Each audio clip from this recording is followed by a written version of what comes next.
Assalamualaikum warahmatullahi wabarakatuh. Jumpa kembali di channel Ngulik Horor.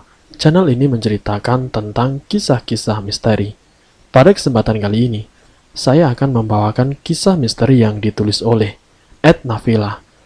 Kalian juga dapat mengunjungi tweet beliau langsung ya. Nanti link saya akan sediakan di kolom deskripsinya. Oh iya, di dalam cerita ini, nama dan tempatnya disamarkan semua ya, untuk menjaga privasi pihak yang terlibat di dalamnya. Yuk daripada kita lama-lama langsung saja kita simak ceritanya. Bismillahirrahmanirrahim. Kali ini saya akan membawakan kisah misteri yang berjudul Anakku Jadi Tumbal Pesugihan Adik Ipar. Seperti apa kisahnya? Mari kita kulik ceritanya. Sebut saja namanya Putri, seorang ibu rumah tangga yang tinggal di Jawa Barat, tepatnya di daerah Sumedang. Putri adalah seorang janda yang harus menghidupi 3 orang anak yang masih kecil-kecil. Usia Putri kini sudah menginjak kepala 4. Ia sudah hidup tanpa suami sejak Putri melahirkan anak yang ketiga. Suami Putri meninggal dunia karena kecelakaan lalu lintas, persis ketika anak ketiganya lahir. Ia terburu-buru pulang dari tempat kerjanya untuk menyaksikan Putri melahirkan di rumah sakit. Tapi Tuhan berkehendak lain. Suaminya yang mengendarai sepeda motor ditabrak sebuah truk hingga tewas. Sejak itu pun Putri harus menghidupi 3 orang anak tanpa suami. Hal itu tentu saja bukan hal yang mudah bagi seorang janda yang tidak memiliki keahlian. Putri harus banting tulang, melakukan pekerjaan apapun untuk menghidupi ketiga buah hatinya. Putri memang terbiasa hidup mandiri. Ia tidak suka meminta bantuan kepada siapapun, apalagi pada saudara, karena ia tahu pasti akan menjadi bahan pembicaraan yang tidak enak didengar. Sejak suaminya meninggal, ia mulai berjualan membuka warung kecil di depan rumah. Putri menjual makanan ringan, kopi, teh manis, dan gorengan, dan di pagi harinya Putri juga menjual nasi uduk. Terkadang ia juga buruh di rumah orang lain, atau mencuci pakaian di rumah orang. Semua Putri lakukan demi menghidupi 3 anaknya. Putri tidak ingin mereka kelaparan ataupun tidak bersekolah. Dengan alasan Putri tidak punya uang, maka ia sebagai orang tua satu-satunya akan melakukan apapun itu untuk bisa menyambung hidup. Namun beruntung almarhum suaminya ini masih meninggalkan warisan, sebuah rumah yang tidak terlalu bagus. Tapi Putri bersyukur karena rumah yang mereka tempati masih layak huni dan bukan rumah milik orang lain. Putri dan anak-anaknya tidak harus mengontrak.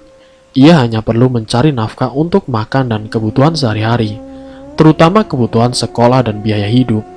Tapi sekali lagi, Putri selalu menghadapi kekurangan biaya setiap bulan, terutama untuk biaya sekolah anak-anaknya yang tidak bisa dibilang sedikit. Sampai suatu ketika, adik almarhum suaminya menawarkan jasa baiknya kepada Putri. Sejujurnya Putri tidak pernah berharap kebaikan dari orang lain, meski itu adalah mantan adik iparnya sendiri. Putri tidak ingin menjadi omongan jelek pihak keluarga almarhum suaminya, karena sejak mereka menikah, keluarga suaminya memang kurang cocok dengannya. Mereka terlalu menganggap remeh keluarga Putri yang miskin. Mereka tidak bisa menerima Putri sepenuhnya sebagai menantu. Tapi hari itu, tiba-tiba saja adik almarhum suaminya Putri datang ke rumah dan menanyakan kabar Putri dan juga anak-anaknya. Sudah lebih 2 tahun Putri tidak ada komunikasi dengan mereka. Bahkan neneknya, ataupun orang tua dari almarhum suaminya, juga tidak pernah mempertanyakan keadaan cucu-cucunya. Apakah cucu-cucunya itu hidup dalam keadaan baik, sehat atau bagaimana? Tidak pernah sedikit pun mantan ibu mertua Putri itu tersentuh hatinya untuk melihat keadaan Putri. Putri pun tidak ingin mengemis pada mereka untuk meminta apapun. Sebut saja nama adik iparnya Putri adalah Rizal. Ia datang dengan menawarkan jasa baiknya untuk mengurus anak-anaknya. Rizal berucap ingin mengurus salah satu dari 3 anaknya sebagai pengganti kakaknya yang sudah almarhum. Menurutnya niat baiknya itu juga sudah ia ceritakan pada ibunya dan keluarga besarnya yang lain. "Kak Putri jangan khawatir, saya akan mengurus dan memperlakukan anak kakak seperti anak saya sendiri. Saya juga punya hutang budi pada almarhum kakak saya. Jadi saya ingin membalas budi baiknya melalui anaknya. Jelas adik ipar Putri itu saat ia datang. Ia pun tidak datang sendiri. Rizal datang bersama istrinya, sopir dan seorang pembantunya. Tapi kala itu, saya tidak melihat pembantunya seperti seorang pembantu pada umumnya. Karena orang itu lebih banyak diam di mobil bersama dengan sopirnya. Rizal pun juga melarang orang itu keluar dari mobil. Rumahnya Putri memang di pinggir jalan. Jadi ketika Rizal melarang orang itu keluar dari mobil, suara dan tindakannya dapat didengar. Kala itu Putri juga disambungkan dengan telepon genggam mantan mertuanya. Di ujung telepon sana, ia berbicara sedikit lebih ramah dari sebelumnya. Dia menanyakan keadaannya dan juga cucu-cucunya. Ada rasa tidak percaya dalam hatinya. Mengapa ibu mertuanya tiba-tiba bisa peduli kepada keadaannya? Tapi Putri menepis kecurigaan itu. Putri berpikir positif. Mungkin sekarang keluarga dari almarhum suaminya sudah mulai iba. Singkat cerita, Putri pun mengiyakan permintaan adik iparnya itu. Anak terakhir yang bernama Salsa ikut bersama Rizal ke Bogor. Seminggu 2 minggu Putri merasa kehilangan Salsa. Tapi Putri berusaha kuat. Ia yakinkan ini demi kebaikan anaknya. Putri belum tentu bisa menyelesaikan sekolah anaknya itu jika ia tetap tinggal bersamanya. Putri memang pesimis menghadapi kenyataan ini. Maka ada sedikit lega ketika keluarga suaminya mau berbaik hati. Tapi juga ada rasa khawatir karena Putri terpaksa jauh dari anaknya. Sebulan 2 bulan kemudian, Putri masih merasa kehilangan, tapi sedikit bisa terobati karena Putri masih mendengar kabar baik dari Salsa melalui telepon genggam. Salsa sering memberi kabar melalui SMS atau telepon. Waktu terus berlalu. Tidak terasa sudah hampir setahun Salsa tinggal di rumah pamannya Rizal. Tidak ada masalah apapun atau sesuatu yang harus Putri risaukan. Salsa juga sudah naik kelas 5 SD. Putri pun tidak perlu mengkhawatirkannya lagi. Ia sudah melihat dengan baik. Bahkan Salsa setiap bulan diizinkan untuk pulang ke rumah dengan diantar oleh sopir Rizal. Tapi menginjak tahun kedua, Putri seperti kehilangan kontak dengan Salsa. Awalnya Putri tidak merasa curiga, karena sebelumnya Salsa masih memberi kabar baik. Ia sekolah setiap hari dan tidak pernah mengeluh apapun pada Putri. Tapi sudah lebih sebulan Salsa tidak memberi kabar dari telepon selulernya. Beberapa kali Putri hubungi juga tidak aktif. Putri pun tidak berpikir harus menghubungi Rizal, karena mungkin ada sesuatu dengan handphonenya Salsa. Putri pun tidak ingin mengganggu kesibukan mantan adik iparnya itu. Putri juga tidak ingin menyinggung perasaannya. Bagaimana jika handphonenya Salsa memang rusak? Maka terkesan Putri memintanya untuk dibelikan yang baru. Tapi 2 bulan kemudian, Putri mendapat kabar buruk dari Rizal. Dari ujung HP-nya Rizal mengabarkan kalau Salsa sakit panas sudah lebih dari 3 minggu. Panasnya itu turun naik dan terkadang hilang normal. Tapi Salsa kerap mengigo dan mengatakan hal yang aneh-aneh. "Kak Putri, ini Salsa sakit, badannya panas. Saya sudah membawanya ke dokter, tapi tidak sembuh juga, Kak. Salsa mengeluh minta pulang. Jadi besok pagi Salsa akan diantar ke Sumedang oleh supir. Saya tidak bisa ikut, karena saya sedang sibuk, Kak." Begitu kabar yang Putri dengar dari Rizal. Putri benar-benar tidak sabar menunggu hari esok. Putri ingin melihat keadaan Salsa yang sebenarnya. Sakit apakah anaknya itu? Apakah parah atau sekedar sakit biasa saja? Tapi sepanjang hari hingga malam menjelang, hatinya berdebar keras. Ada rasa yang tidak biasa di dalam hatinya. Putri merasa khawatir yang berlebihan atas kesehatan Salsa. Putri seperti mendapat firasat buruk atas diri anaknya itu. Sekitar jam 8 pagi, Salsa datang diantar oleh seorang sopir dan seorang pembantu Rizal. Putri yang menjemputnya ke mobil langsung menangis melihat keadaan anaknya kala itu. Putri tidak kuasa menahan sedih melihat keadaan Salsa yang kurus dengan muka yang pucat pasi. Bibirnya pecah dan matanya merah. Tidak ada kata-kata apapun yang keluar dari mulut Salsa, kecuali isak tangisnya. Putri pun hanya bisa memeluk sambil memapanya ke dalam rumah. Putri baringkan anaknya itu di atas tempat tidur yang dulu ia gunakan. Tidak berselang lama beberapa orang tetangga mulai berdatangan menjenguk. Semua tetangga yang menengok ikut sedih melihat keadaan Salsa. Beberapa di antara mereka ada yang ikut meneteskan air mata. Putri mendampinginya di samping tempat tidur sambil terus mengusap kepalanya. Tidak henti-hentinya Putri bertanya, apakah yang dirasakan anaknya. Namun Salsa hanya mengeluh sakit kepala, perut dan sekujur badannya terasa panas. Jika saja penyakit itu bisa dipindahkan ke tubuhnya, ingin rasanya Putri yang menggantikan sakit anaknya itu. Putri begitu sayang kepada anak-anaknya, begitu juga kepada Salsa. Rasa cinta, kasih, dan sayangnya kepada anak-anaknya tidak akan tergantikan oleh apapun. Bahkan jika Putri harus mati menggantikan anaknya, Putri akan melakukannya. Satu persatu para tetangga yang menjenguk anaknya mulai pulang. Tinggal Putri dan 3 orang anaknya, sopir dan pembantu Rizal yang ikut mengantar anaknya. Tiba-tiba pembantu yang ikut mengantar anaknya itu berbicara. Putri melihat ada rasa iba dari wajah wanita saat menceritakan kondisi Salsa. Bisa tebak usianya beberapa tahun lebih tua dari Putri. Putri juga melihat keikhlasannya, rasa kasihan dan perasaan keibuan yang tulus dari wanita itu. Tapi Putri juga melihat kekhawatiran dari dalam tatapan matanya. Maksud teteh bagaimana? Putri bertanya karena memang tidak mengerti. Lalu orang itu menjelaskan. Beberapa kali menjelang maghrib, Salsa berteriak-teriak kesakitan dan memegang perutnya. Katanya perutnya itu sakit melilit seperti ada yang menarik-narik ususnya. Di dalam perutnya Salsa juga merasa seperti ada sesuatu yang bergerak ke kiri dan ke kanan. Terkadang Salsa juga merasakan seperti ada benda keras yang bergerak ke ulu hatinya, hingga membuat ia sesak napas dan mual. Kalau Salsa berteriak kesakitan, bacakan saja ayat-ayat Allah. Biasanya dia akan berhenti berteriak kesakitannya dan kemudian tertidur. Tapi saya juga tidak yakin apakah dia tidur atau pingsan. Saya juga tidak paham. Jelas wanita parubaya itu lagi. Seperti pada senja itu, Salsa berteriak kesakitan dan mengagetkan seisi rumah. Wanita parubaya itu diperintah untuk mengurus Salsa, karena memang hanya wanita parubaya itulah yang menjaga Salsa. Yang lain tidak ada yang mau, atau tidak ada yang berani melakukannya.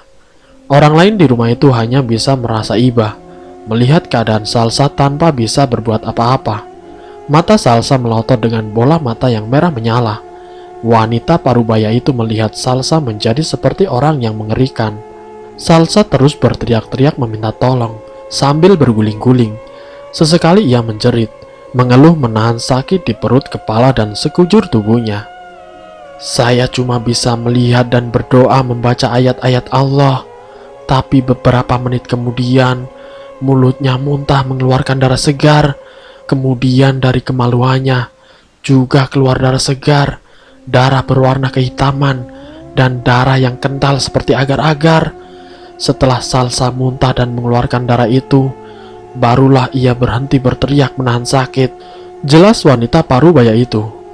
Lalu kemudian sopir dan wanita parubaya itu berpamitan untuk pulang. Rizal memang meminta mereka pulang menjelang sore. Entahlah, memang adik iparnya itu kehidupannya aneh sejak dulu. Itulah sebabnya almarhum suaminya Putri tidak ingin terlalu akrab dengan adiknya sendiri. Almarhum suaminya Putri juga seperti sengaja melarang dan menjauhkan mereka dari keluarganya sendiri. Namun Putri tidak pernah diberi penjelasan lebih detail. Tapi jelas, Putri merasa suaminya memang menjaga jarak dengan keluarganya. Putri yang melihat keadaan Salsa sebagai seorang ibu sangatlah khawatir, dan ia pun mendengar suara yang keluar dari mulut Salsa. Seperti bukan suara Salsa. Tidak hanya Putri yang mendengar suara itu, namun beberapa orang tetangga juga mendengar dan bergegas datang sesaat setelah mendengar teriakan Salsa dengan mengatakan hal yang sama. Suara Salsa seperti suara orang dewasa, tapi terkadang terdengar seperti suara nenek-nenek. Kok suara Salsa aneh ya? Seperti bukan suaranya. Kalimat itu diucapkan oleh banyak orang yang mendengar teriakan Salsa dan permintaan tolongnya ketika ia merenggang kesakitan. Memang seperti yang diceritakan wanita parubaya pembantu Rizal itu. Sesaat setelah Salsa berteriak kesakitan, Ia muntah darah. Baju, celana, dan ranjang tempat Salsa tidur penuh dengan darah segar dan darah yang mengental kehitaman. Tidak ada yang bisa Putri lakukan kecuali berdoa. Beberapa tetangga yang melihat kejadian itu tidak tahan, lalu keluar dari kamar sambil istighfar. Putri tahu bagaimana iba yang mereka perlihatkan pada Salsa dan Putri. Putri tahu mereka kasihan kepadanya dan juga Salsa, tapi mereka juga tidak tahu apa yang bisa mereka lakukan. Di malam pertama sekembalinya dari rumah Rizal, Putri benar-benar melihat Salsa tersiksa karena sakitnya. Sepanjang malam ia hanya merenggang kesakitan, sambil sesekali meminta tolong. Hanya kata mama dan bapak saja yang bisa keluar dari mulutnya. Berkali-kali Putri bertanya kepadanya, tapi Salsa tidak sanggup menjawabnya. Matanya melotot ke atas langit-langit kamarnya, hanya sesekali saja berkedip. Esok harinya Putri membawa Salsa ke dokter. Seperti biasa dokter memeriksa dan memberi obat kepada Salsa. Tapi dokter itu malah menyarankan Putri untuk membawa pulang Salsa. Katanya ia tidak bisa menangani Salsa. Dokter itu malah memberikan rujukan untuk membawa Salsa ke rumah sakit yang lebih besar. Atau jika Putri tidak mau, lebih baik dibawa pulang saja dan dirawat di rumah. Malam keduanya Salsa kembali memperlihatkan hal yang sama, seperti malam sebelumnya. Putri ingat benar, kala itu selepas Isya, Salsa menggerang kesakitan sambil memegangi perutnya.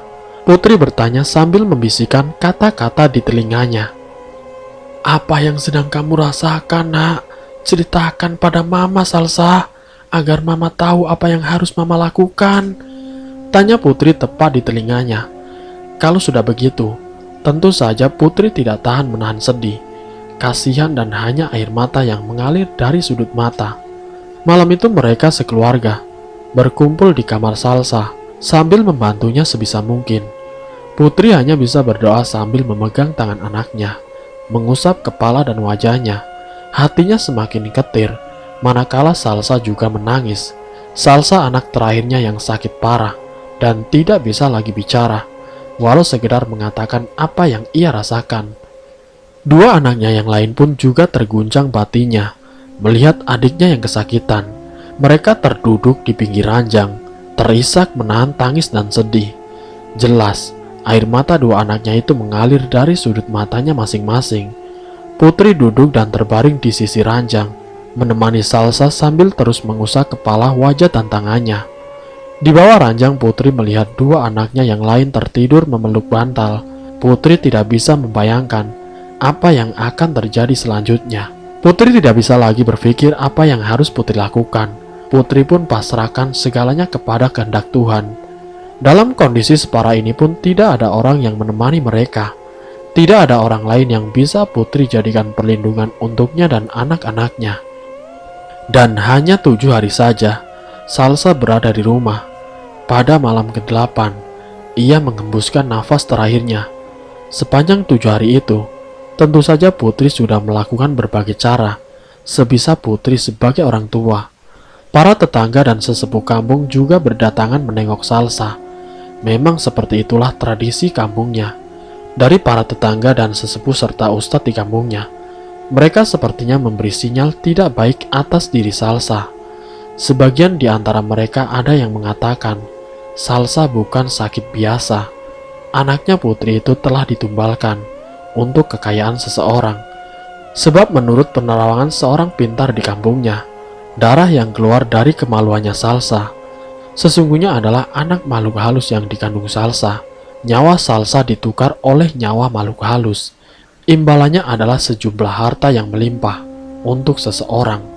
Tapi Putri pun tidak ingin berburuk sangka. Putri sudah memasrahkan segalanya kepada kehendak Allah. Tidak ada gunanya juga Putri mengetahui atau menelisik lebih jauh.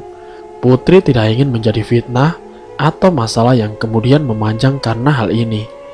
Namun hati kecilnya tetap saja menyesalinya. Sebagai manusia yang penuh dengan kelemahan, tentu saja Putri menyesali, dan rasa sakit ini tidak mungkin hilang dengan mudah. Namun Putri tidak ingin menuduh atau menghakimi siapapun. Putri juga tidak berharap hal ini akan terjadi kepada keluarga Putri yang lain. Dan selesai. Semoga cerita ini bisa menjadi bahan pertimbangan bagi kalian. agar terhindar dari kekuatan gaib dan iblis yang merasuki tubuh manusia. Semoga kita semua dijauhkan dari hal-hal yang tidak kita inginkan, dan semoga kita selalu dalam lindungan Allah Subhanahu wa Ta'ala. Terima kasih untuk kalian yang sudah mampir di channel kami. Jika kalian tertarik dengan video kami, silahkan tekan tombol like, share, dan komen. Tekan subscribe untuk mengikuti video-video kami yang selanjutnya. Wassalamualaikum warahmatullahi wabarakatuh.